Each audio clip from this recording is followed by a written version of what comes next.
All right, so as I get this thing set up here, good morning, good evening, good afternoon, wherever you are in the world.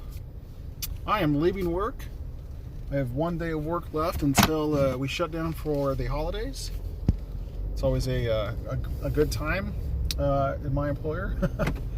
Yeah, we get Christmas Eve through New Year's Day off paid, so don't have to take vacation time for that.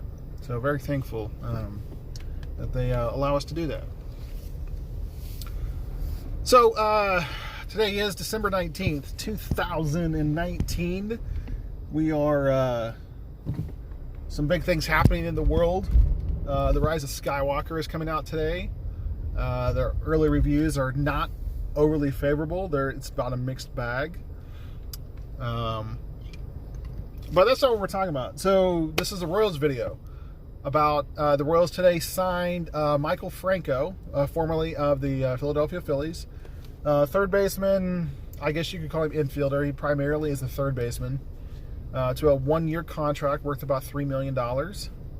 So a very low-dollar, low-risk contract that they just signed here. And I just kind of want to talk about what this means for the Royals going forward. I think this is a good signing. And I'm going to get to that why here in a second. This is not the type of player that is going to set the world on fire. Okay, this is the type of player the Royals are going to bring in for strictly for a stopgap to find out what they have going forward. I don't see Michael. I don't see honestly, how do you pronounce this? I think it's Michael. I don't see Michael Franco being with the Royals past 2020, to be honest with you, especially with Bobby Witt Jr. and Brady McConnell right around the corner. Yeah, he's just not a guy that fits in long term. But at the end of the day, you do need some players to play to get you to that next spot in your organization. Now, signings that the Royals had last year, like Chris Owings and Billy Hamilton, I 100% disagreed with those signings because it did not add anything to the roster. Those were not good players. So what does Franco bring? Is Franco a good player? He's an okay player. He's not going to light the world on fire. He has power, and he's displayed that power. So Royals fans who want to know what type of player he is the type of guy. What is this? People just running red lights? Is that what we're doing now? We're just running red lights. Okay. Sure. That's what we're doing. We're running red lights. Yeah. Stop honking at me. There's nowhere to go because people are running red lights.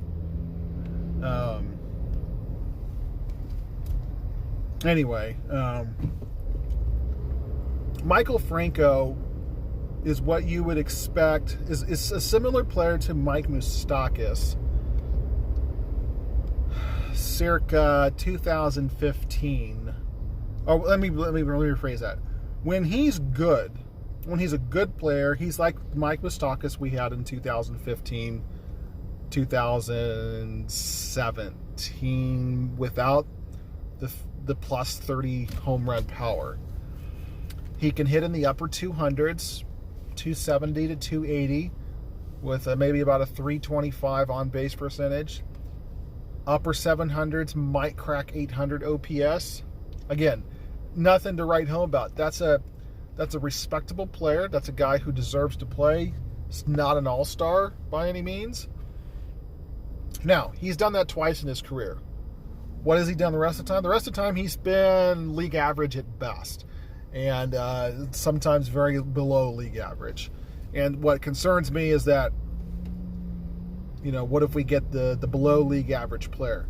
At the very least, this guy has a track record of being good, unlike when they brought in Chris Owings last year. It was just Chris Owings is a bench player. What is he going to bring? On a one-year contract, a lot of times, especially coming off an injury, I say that. I think he's coming off an injury. I know that he's got a lot to prove. Obviously, he signed a very cheap contract, and he has a lot of incentive to play very well to cash in after the 2020 season. So what does that mean for the Royals? What do the Royals expect of him? I think the Royals expect him to play every day at third base. I think what this does is that this pushes Hunter Dozier to play first base quite a bit. I think this pushes Hunter Dozier also into right field, so I don't have to have Jorge Soler out there every day. The fact that they're signing a guy who's had major league success in the past to the same position to where arguably one of your best players played last year and who is going to be an integral part of your 2020 season where he currently plays, to me, this signing signifies that Alex Gordon is retiring. Now, it would make more sense if they signed an outfielder for me to make that point. I think they're going to move Hunter Dozier to the outfield. I think he's going to move to right field. I think they're going to have Whit Merrifield play every day in left. I think Nicky Lopez is your starting second baseman. Now, center field is a complete mystery. I suppose it's going to be Brett Phillips and Bubba Starling, a combination thereof. Maybe in a straight platoon situation. Phillips on righties, Starling against lefties. Both of them are good defensive players. Neither of them have displayed a ton of potential at the plate in the major leagues, though Brett Phillips does have much more potential as a hitter. His hard hit rate, his power rate, his launch angle is much better than Bubba Starling's. But he strikes out a ton. Yeah, he just fails to make contact so many times up to the plate, and that's got to change. But let's go back to Franco. What do I expect from him for next year? Well, if he's an everyday player, I expect a 775 OPS with 25 home runs. That's what the Royals need to get out of him. If they get that out of him, it'll be a success. And he will hold down the fort until they get another guy in there who's ready, whether that's McConnell, who, as the Royals drafted out of the University of Florida at the age of 21. He's now 22. Look, if the Royals really are going to go with the youth movement, they need to start playing the youth, honestly. And I'm going to have to look up McConnell's number. I don't even know what his numbers were in the minors this past season. We'll have to take a look at that. But, I like this signing. When I first heard the rumor a couple days ago that the Royals were pursuing Franco, I thought, wow, this is something the Royals could get, who's a pretty decent ball player, and they wouldn't have to pay a ton of money for him. That's a good signing. And if he turns out to be a really solid player, and if the Royals are not good in 2020, which they probably won't be, yeah, you know what? Let's say actually he's so motivated, he goes out there and he is just absolutely killing it. And come the trade deadline, you don't think someone's going to want that guy on their roster to make a playoff push? Especially with having to pay him next to nothing. You know, that's a very, very attractive trade piece.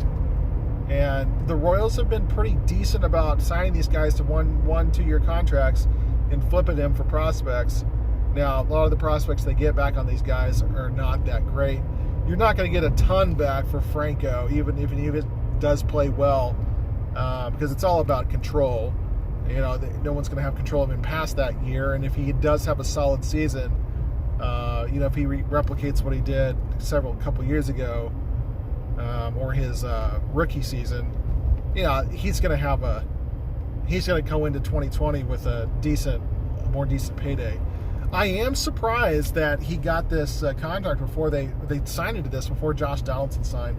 I don't think Donaldson was going to drive the price on Franco any, but typically these guys who are the mid-range to lower mid-range, the lower mid-range tier of players in the free agent market, they typically wait for the couple of big fish to go first, especially position players. But hey, that's the going rate for a guy like Franco. Hey, absolutely. I like the signing. this is, again, not a high on-base guy, but he's got some power. I don't know anything about his defense. I did not. I literally had enough time to look up about 3 minutes worth of data on him before I wanted to make this video. Again, the name of these videos are off the cuff. This is my raw thoughts about the signing. This is a good signing by the Royals. Dayton Moore, this is a good signing. And this is low risk. It's got quite a bit of upside to it as well. So that's all I have to say on the Franco signing. And hopefully the Royals will make a little more noise in the free agent market. I know they're not going to be in the market for any of the big name guys that some have already gone and signed, but I am excited to see if there's any trades being pulled off.